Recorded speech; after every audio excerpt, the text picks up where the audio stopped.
Welcome to Keeping Score. I'm Rick Horrow. Each week we bring you insights from the playmakers, deal makers, and rule makers in the world of sports. I'll give you my take on some of the items of the week using my 30 years of experience doing deals for teams, leagues, and players in the $750 billion business of sports. Plus, we'll talk with a central figure in the sports world. The views expressed in this podcast are my own and do not represent the views of Reuters. Let's get started. Well, it's just one of those games at the moment, Clive. They're very undisciplined. The U.S. women won the World Cup. Now it's time for them to cash in. The final of the soccer tournament drew record ratings and awareness of the sport and its stars, such as Carly Lloyd, whose hat trick led to a 4-goal lead and ultimately a 3-goal victory over Japan. Corporate endorsement deals should be in her future. Lloyd is likely to climb into the top 25 of the Power 100 sponsorship index for all athletes, male and female, near tennis champ Serena Williams. $4.8 billion. That's how much organizers of the Boston 2024 Summer Olympics think the bid could bring in. They see expenses at $4.6 billion, so a profit of $200 million may be in the cards. The so-called Bid 2.0 leaves several major venue questions unanswered, including the location of a cycling velodrome, an aquatic center, and a media headquarters. United States Olympic Committee Chairman Larry Probst says Boston backers now must show dramatic gains in public approval in order to maintain the organization's support. Sochi, Tokyo, and London all won over a skeptical public before winning the Games, but many Boston critics are opposed to the Olympics, apparently on principle. $100 million. That's how much the University of Alabama is getting for a 10-year extension of its exclusive deal with College Licensing Company, or CLC. The Crimson Tide is one of the few schools to receive a guarantee rather than a royalty. Alabama ranks first among CLC's best-selling schools, just ahead of Texas and Michigan. Other universities trying to follow Alabama's lead, of course, at a much lower dollar figure. Schools also trying to maximize revenue through facility naming, beer sales, and other methods. They want to have funds available to pay student athletes if that becomes a reality. Think scholarships, stipends, and licensing rights besides pure cash. Now on to my conversation with Major League Baseball Commissioner Rob Manfred, which took place before reports surfaced of an FBI investigation into the St. Louis Cardinals for hacking into the Houston Astros database. Commissioner Rob Manfred, so it's September of 1959, and it's your first birthday party, and you're sitting there, I assume, in Rome, New York. And were you thinking at that time that you'd end up being Commissioner of Baseball 50 or so years later? I'll be honest with you, I didn't think I was going to be Commissioner of Baseball when I went to work for MLB in 1998, and probably didn't even think that 10 years later. It was really not my goal. When I went to work for baseball, I was focused on improving what had been a really sorry state of labor relations, and that was really my goal. It's not an otherly comparison, but it is an interesting parallel career track with basketball and hockey and football that, at least with Paul Tagliabue and of course Gary and David Stern, you don't start out intending to be commissioner. You start out at a law firm, you end up working for that league through that law firm, and then the rest is history. Interesting dynamic, isn't it? It is. I think that you've seen a change in that area. I think at one point in history it was common for leagues to take outsiders, outside lawyers, whatever. I see the current generation of commissioners a little bit different. Adam, myself, Roger, all came up through the ranks. I started as an outside lawyer, but I was there for 14 years inside before I was elected. Is there an automatic time where you raise your hand and say, all right, it's been 14 years, I paid my dues, here it is. Adam, a little bit, Roger, 18 years and counting? Yeah.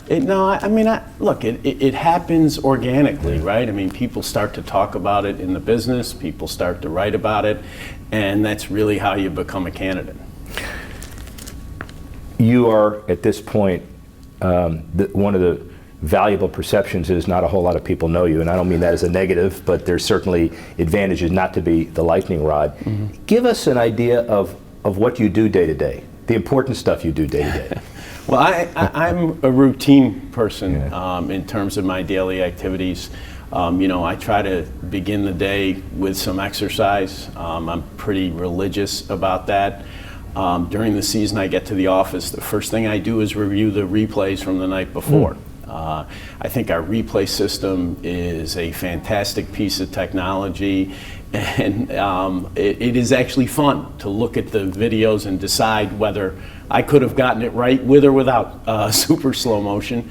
And then, in a routine day in the office, I spend a lot of time with my 6 direct reports. I have a lot of really strong people that work with me on a day-to-day basis, and if I can get through the 6 of them in a day, I have a pretty good idea about what's going on in the business. And so Bud Selig, among his other wonderful legacy items, he was known as a great communicator, and the rumor was he talked to every owner every day. Not possible. There's not enough time to do all of that. How important is communicating? Certainly it's important to know what the owners want, but how important is direct communication to the owners? Direct communication with the owners is crucial. I mean, there's 30 of them. They are your constituency.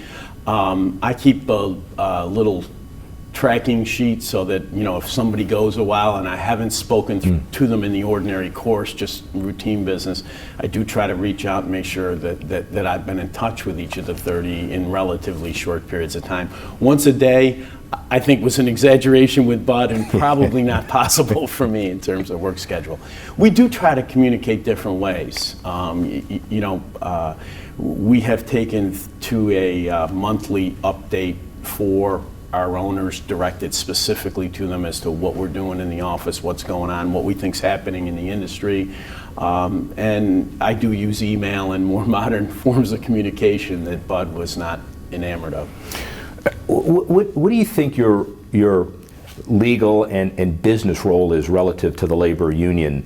Your bosses are the owners, right? And are your labor, are they partners, or are they allies? They're certainly not adversaries relative to labor peace these days. So characterize. Look, I think we have a positive traditional union management relationship with the MLBPA. We've worked very hard within the normal construct of labor relations that's laid out under federal law to have a positive working relationship, to foster the notion among our players that working together is the best way to grow the business. And so you've been obviously involved with baseball. Let me get the numbers right. 28 years, but full-time 18? 19, I 19, have to think you don't even remember. Yeah. No, I started full-time in 98, so 17 years. And then CEO for a little brief time, right, until that was redefined. What have you discovered as commissioner that you didn't expect? Well, I think the two things that really have struck me. Number one, you have to be so much more careful about what you say, particularly what you say publicly. In the various roles that I had since I came inside, I would do public things, but people didn't pay that much attention to them. Now you have to be real careful about what you say. And secondly, it's just the time demands are very, very different. There's a certain sort of public aspect to the job, but I am and remain a task person. There are things that I need to get done in the office, and balancing those two things is tricky. It's that linear thinking that we're taught as lawyers. Right. That's the bottom line. There's a problem, you got to solve it, right? Got to solve it. Let's do real quick, because you can't solve all of these today, but let's do rapid fire substance for a couple of minutes. Hall of Fame, steroid user Hall of Fame issues long term. Think it's a writer issue. There's always been issues with respect to individual players that the writers have to sort out, and that's their job. Oakland A's, San Jose, Bay Area stadium issues. Want to see a new facility, preferably in Oakland. World Baseball Classic. Huge fan of the World Baseball Classic. I think it's the key to the internationalization of the game, and intend to continue to grow the product. 154 game schedule. Huge economic issue for us. Lost TV revenue, lost gates, but something that's at least worth thinking about. Length of games. I think that it is a topic that we will continue to work on. I think we're off to a great start on it. Great player cooperation this year has produced good results. Can you hit a curveball? No. Okay, good. That's quick. What excites you about baseball? You're a fan?